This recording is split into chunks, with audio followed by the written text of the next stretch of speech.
KX125, 2008. I mean, how old this machine is for still, how strong the engine is and how fun it is to ride.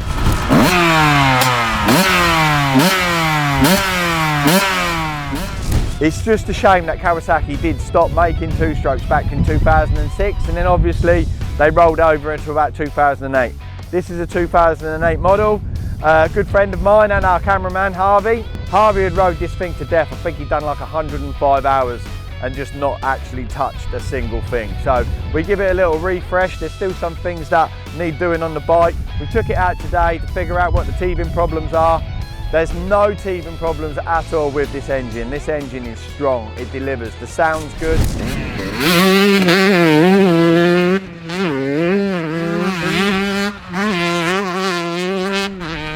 We've seen riders in the past have such great success on the KX125. Obviously James Stewart riding more of this model. Kawasaki, if you're listening, you need to start producing these things again. We all know that the KX250 and the KX450, you've taken the Fs off them now, but what a shame that you're just not producing the 125 or a 250. I'm sure there's a lot of people out there that are still invested into the Team Green, into the Kawasaki brand, that would absolutely love to see these bikes make a return.